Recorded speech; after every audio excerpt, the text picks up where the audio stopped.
Buenos días, ¿qué? A ver, ¿cuánto tarda? Oye, tú eres protagonista de la historia. Bueno, oye, compañero del metal. Los robafotos. Bueno, dejamos mientras tanto así. El primero que se lanza a hacer, o la primera. A ver si escuchamos el que A ver. ¿Qué te estás contando, Paco? Vale. Bueno, claro, ¿Qué consiste el espectáculo? El espectáculo no consiste en nada. ¿No? El espectáculo ¿O el monólogo? ¿No? ¿Quiere decir que qué ocurre? Sí. Bueno. La consistencia del espectáculo está en que Paco termine. Es que si no se está grabando, no se graba. Es que eran órdenes de órdenes. Ya. Pues, Nos hacemos cargo. bueno. ¿Y qué te han dicho? Espabilado. Te han dicho espabilado, ¿no? Nosotros lo estamos notando aquí, ¿eh? Nada, encantado. Pues hombre, es un espectáculo de teatro donde hay un hombre que sale y cuenta sus cosas y su vida y le pregunta al público. Por ejemplo, le dice, ¿qué piensan ustedes por ejemplo, de la crecida del Turquía, ¿no? ¿Tú qué piensas de eso? Creo que ni tampoco hay eso hemos buscado. Nace de la propia situación que genera el personaje en sus reflexiones, en su interrelación con el público. Y de pronto, pues, un gesto determinado, pues de pronto la gente se sorprende y se ríe. Es un gesto mínimo, se ríe como cuando se quieran.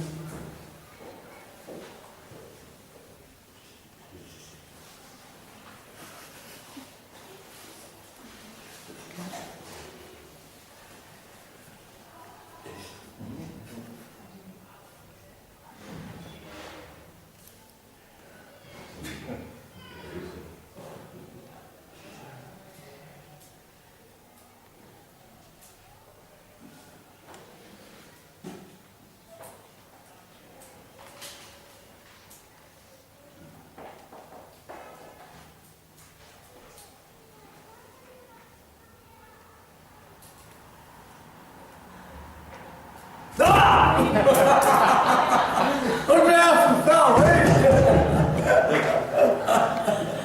Bueno, es un poco, perdonad la broma, es un poco gamberro, ¿no? Pero no es molesta, ¿no? Bueno, eso, yo creo que es un poco eso.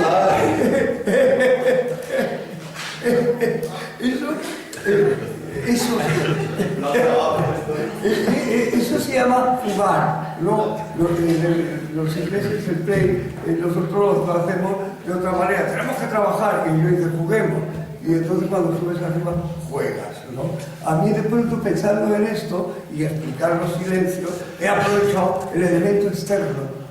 Soy Vicente Majo, tú te has quedado con lo fuerte que es. He aprovechado un elemento, sobre todo a mi amigo de la cámara, que le he dedicado un rato y se ponía diciendo que tenía cara asustado. ¿Qué estoy haciendo? Y he aprovechado un elemento externo que lo solemos hacer mucho, sobre todo en el monólogo, que se mete dentro del discurso y de pronto lo encardino dentro de la historia. Y eso a la gente le sorprende muchísimo, porque no se vivifica de pronto. La bajada de María Ángeles, de pronto, a vosotros, yo he mirado arriba, habéis oído un ruido de alguien que bajaba, tú has girado, y dices que venga, empezado todos a girar y de qué pasa, y no pasa nada, ¿no? Y bueno, ponía un ejemplo de cómo, qué es lo que ocurre un poco en el espectáculo. Pasan cosas de este tipo, no tan descaradas ni tan gamberras, pero jugamos con el espectador, jugar mientras ellos están jugando también, porque no se puede jugar con el que no quiere jugar. Y entonces eso origina estas situaciones, ¿no? Bien, hay de decir, perdona, respondiendo antes a Juan que hubiera sido imposible construir este personaje del que estamos hablando si no hubiera eso que se dice, estos mimbres, ¿no? Esos mimbres, pues, voy a hacer un cesto con estos mimbres y hacer un personaje de esta característica tenía que tener la esencia sobre la que construir y tenía unas bases impresionantes de ternura, de aspecto del personaje, ¿no? Pero sí, es un tipo tierno, me apetecía, me sentía que era alguien muy tierno, muy de ser querido. Son esos seres anónimos que tenemos como millones de seres anónimos en España, ¿no? Que hacen el día a día en la cultura, en ese instituto en el que él trabaja, o en la pastelería, o en el pan, o cortando las entradas. Son esos hombres y mujeres que viven de una manera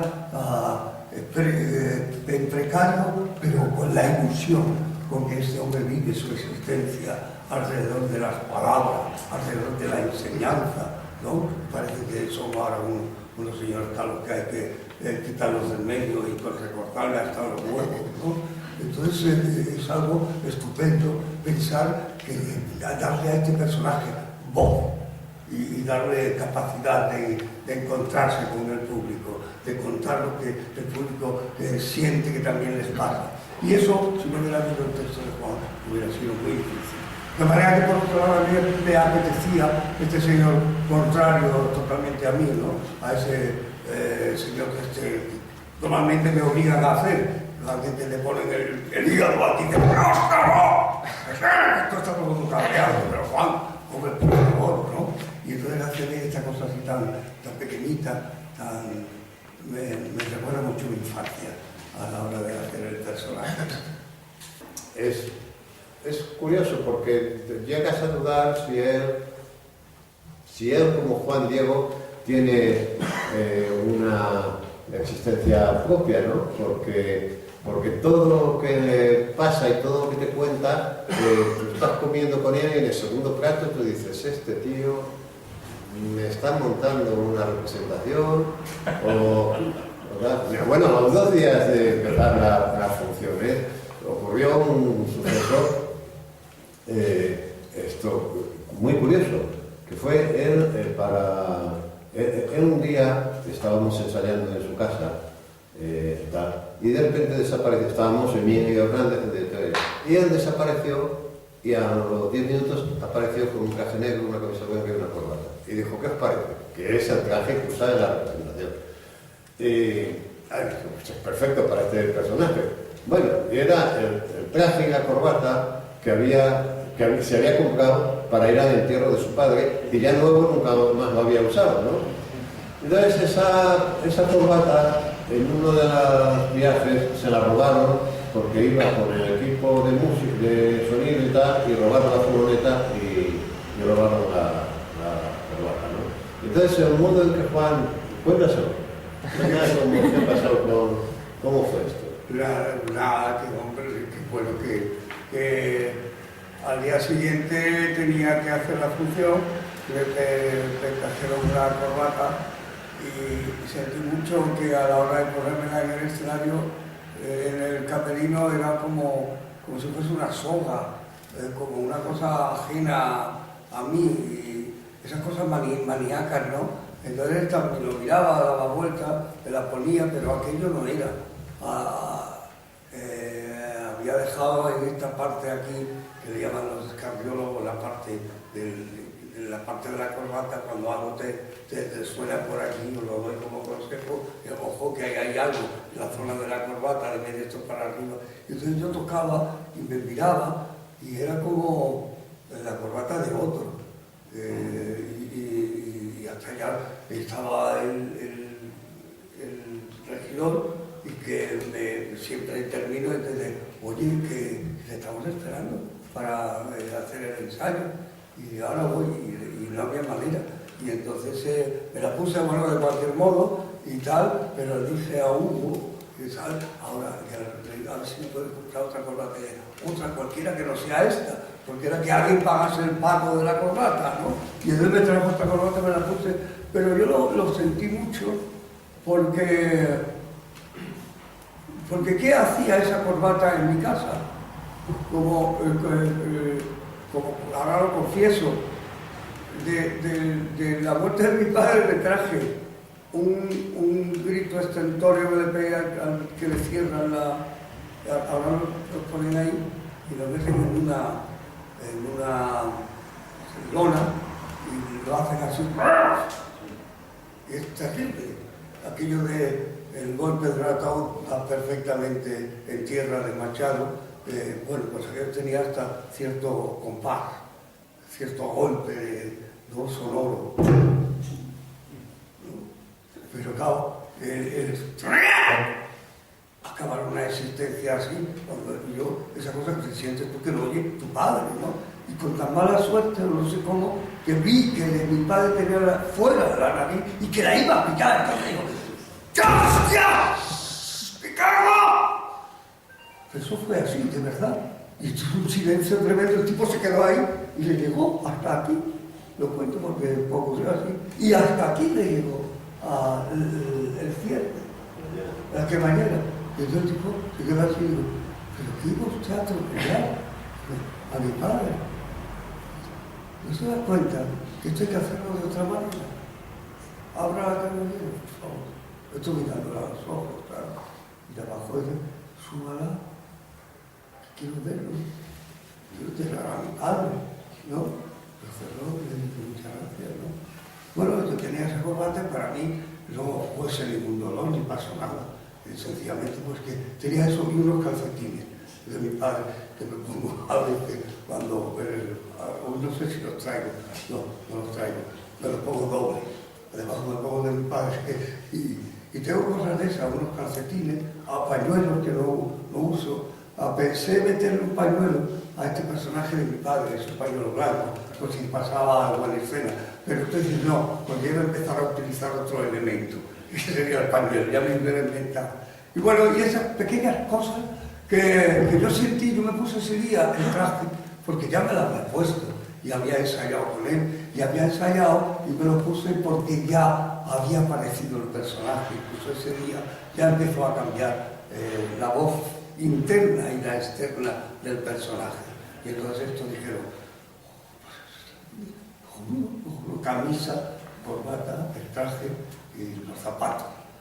Todo es mío, pues incluso la corbata de mi padre. Y finalmente ya aquella no me gustaba y un día pasé por un chino de allí de donde vivo y no había manera, aquellas corbatas iban unidas a la de mi padre, ¿no? Y entonces pasé por un chino y tiene corbatas negras y dice, aquí muy barata.